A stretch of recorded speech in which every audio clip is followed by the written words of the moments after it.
Welcome to WordPress Complete course. In this video, we will learn how to view plugins in WordPress. It helps you to enable and disable WordPress plugins. This adds the unique features to an existing website.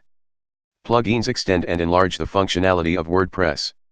To view plugins, click on Plugins. After that, click Installed Plugins.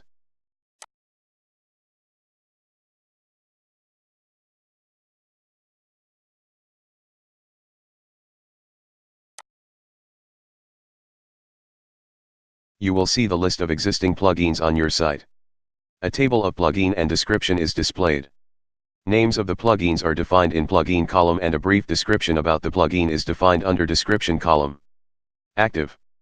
It shows the active plugins on the website. Inactive. It shows the installed but inactive plugins on the website. Update available.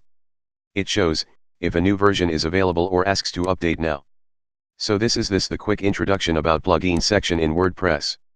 That's all for this video. If you like this video, please don't forget to like, share and subscribe our channel. And if you have any question, please comment below. And I will be happy to help you. Thanks for watching this video. And I will see you in next video. Goodbye.